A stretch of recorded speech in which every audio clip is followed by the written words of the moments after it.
But what about if you decide you're going to color outside those lines? What if you go naturally to, well, just because they said this curve was going to end here, does it mean it should? Does it mean it has to? What if I did something different?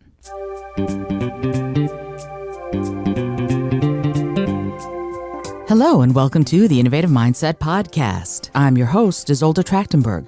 On the show, I interview peak-performing world changers in the creative, social impact, and vegan spaces. If you like what you hear on this episode, you're going to want to check out the bonus mini episode that you can access if you DM me at IsoldeT on Instagram and you let me know you want it. You'll get access to bonus episodes, new art, my latest writing, and other fun benefits. And now, let's get to the show.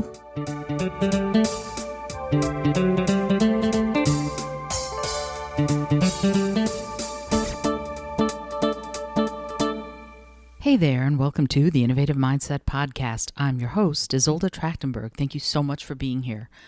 Today I want to talk about something that I've been giving a lot of thought to, and that is why. Why would a leader of a team or a business or a group or an organization ever need to be creative? Right? If you're a leader, generally speaking, you're the one with the vision. You're the one who is leading your organization to do the things that you are trying to do. Well, here's the thing though. If you're a leader nowadays, you've got a whole different kettle of corn to deal with. Your employees may have left. Your people may have found other ways of doing work. Your people are wanting to be remote employees rather than people who come into the office. You're having to think way differently than you used to before, right? So if you are having to think differently, what's the best way to do that? To think creatively. They say, out of the box thinking. And it's always interesting to me that we think of it as a tired cliche, and yet, think about it. What's in the box is the rote. It's the usual. It's the thing that we all rely on, having been just the way things are done. But out of the box, when you're starting to think for unique solutions, when you're starting to ponder what else might be out there, then you're not coloring inside the lines anymore, right? You are way outside the lines. And for the longest time, for me personally, I thought to be creative, if you're coloring, for example, you need to stay inside the lines because that was the original intent of whoever created the thing you were coloring, right? If you're using a coloring book as like an 8-year-old. And isn't it interesting how often I am a creative, how often I would color inside the lines because I was interested in sort of realizing the vision of the person who created the piece that I was coloring. But what about if you decide you're going to color outside those lines? What if you go naturally to, well, just because they said this curve was going to end here, does it mean it should? Does it mean it has to? What if I did something different? And that, what if I did something different, makes all the difference. It changes everything. So when you're a leader and your people are relying on you to have a vision during these tumultuous times when things are still really quite uncertain when it comes to organizations, companies, groups of people. We're all trying to figure out how we're going to live, whether or not the world opening back up, for example, is a permanent state or it's just temporary. What happens in a few months if there's another variant of this virus that puts us all back indoors? We're going to have to go right back to where we were, but we're still going to have to do things differently. Look, for example, at Zoom. Zoom was just a sort of a burgeoning technology when COVID hit. And then it became the thing. Everybody started to use it. Why? Because they had to come up with ways of working when everyone was at home, when no one was going anywhere, when people weren't going to the office. And leaders had to use it in a whole new way in order to keep their people engaged, in order to keep them working, and in order to keep them inspired, right? I firmly believe that a leader's position is not to go, you must do what I say. A leader's position is ultimately to support their people in doing their jobs. I know that probably sounds a little weird, but it's really true. That's really your job as a leader. It's not to go, you must do this. It's more to ask, how can I help you do what you are trying to do? And think about that. That's a very different thing. You can expect the people who are working for you and with you to know their jobs. And if you can't expect them to know their jobs, you're either going to have to get them the training they need to do their jobs, or eventually you're going to have to let them go because you hired them for a reason. You decided to work with them for a reason, and that was that you believed that they'd be able to do the job. That's baseline. But then, in order for them to do their job well, in order for them to excel, you're going to have to provide the support and the resources for them to be able to do that. That's the whole point of leadership, right? You are trying to provide the support and the resources for people to do what they're going to do. I'm going to give you an example from my own life. Just a few months ago, I had this idea that I wanted to work through the entire Artist's Way by Julia Cameron on this podcast.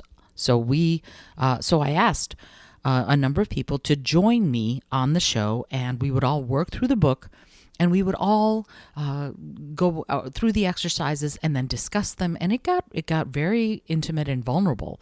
And I consider these people great friends of mine. They were really good friends before, but now I feel like we know each other so well. And they were willing to be brutally honest about their experience, which was incredible for me. And so the thing to think about is that I was sort of the de facto leader because it was my idea, but also my podcast, right? So it wasn't a full collaboration in that we all had equal weight of responsibility. Rather, it was my idea, and I was sort of the motivating or inspiring force behind it. And that part is pretty easy for me to step into. Being the motivating force behind that is really easy for me. And it's because I work under the I know what let's do paradigm. That's my thing. I look for cool new ideas and cool new things constantly. That's the way I work. And then I go and I try them. And if it works, great. And if it doesn't, and I want to keep going, I'll figure out how to make it work. That's just who I am. But with this, I was going to be working with 3 other people, some of whom don't really know the tech at all. And so my job became not only to be the host for the first few weeks, and I would say for the majority of the weeks we did this, I was the host. So that meant taking on the responsibility of asking the questions that would get the conversation going and keep it going. But also, I was responsible for helping them do their tech. And for the most part, I did pretty well, right?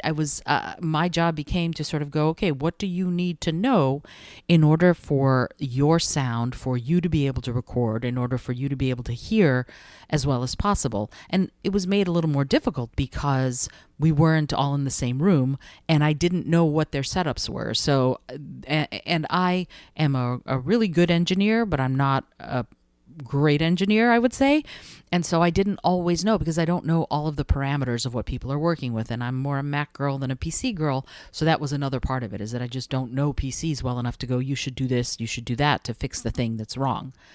But it was my job to, as much as possible, get people what they needed in order for them to do their jobs, which was to show up and to be incredible. And they did. They were incredible. But like one of the people didn't have a microphone, so I had an extra microphone and I lent him mine. As the sort of leader of the motivating force behind the project, I was like, yeah, absolutely. I will do what it takes. You need a microphone, I'll scrounge up a microphone for you. I will sit with you and try and figure out what needs to happen so that this will work. I held a training to sort of go, this is what you should see, this is what you should be able to explore, these are the things that might go wrong. And then one time something went wrong and I wasn't able to do it. I wasn't able to support in the way I could have. And I gotta tell you, I felt like crap about it, right? I did not feel well, because I really do take my responsibility as a leader very seriously, but that doesn't mean that I'm always going to be 100%. And so what is the leader's responsibility then, right? If you are the leader and you take your leadership responsibility seriously and you let someone down, you can't get mad at them. It's your problem, it's your issue, and you have to take responsibility.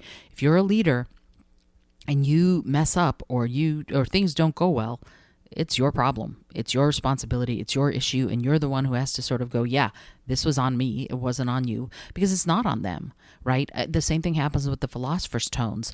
When something goes wrong in the Tones, and I'm the leader and manager of that group, that's the holiday caroling group I lead. When something goes wrong there, it's always my fault. right?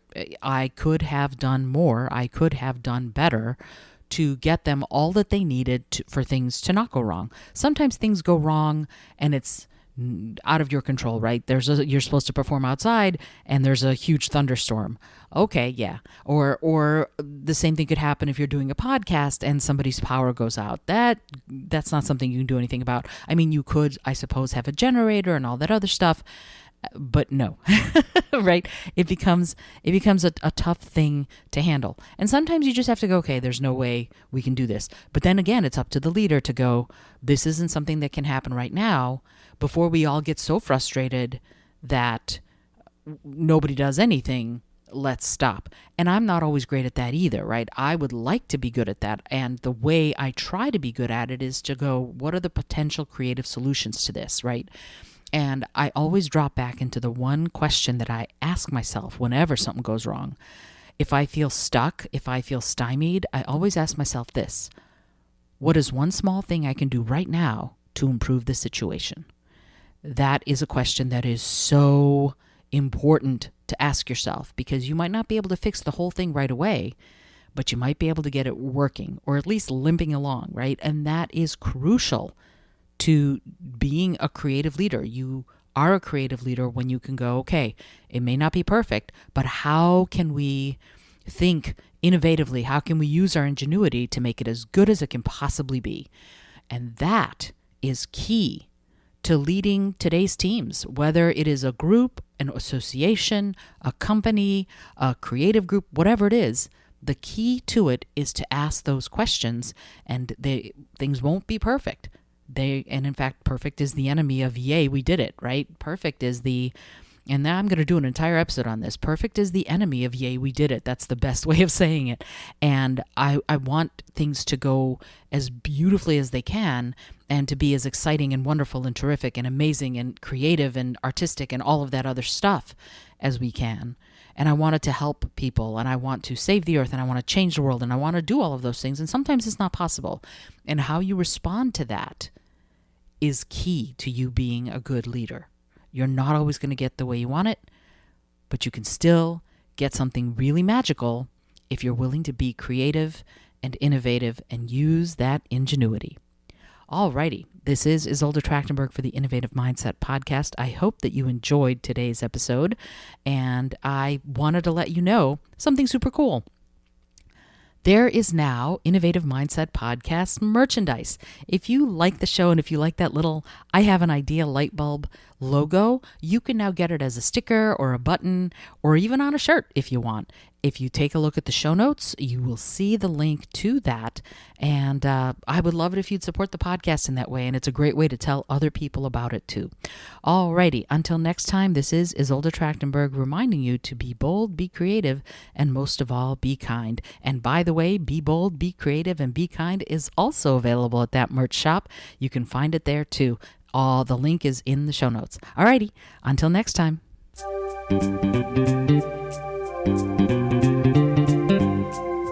Thank you so much for joining me today. I really appreciate you being here.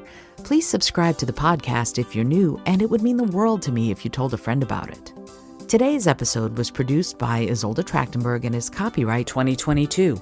As always, please remember this is for educational and entertainment purposes only. Past performance does not guarantee future results, although we can always hope. Until next time, remember to be bold, be creative, and most of all, be kind.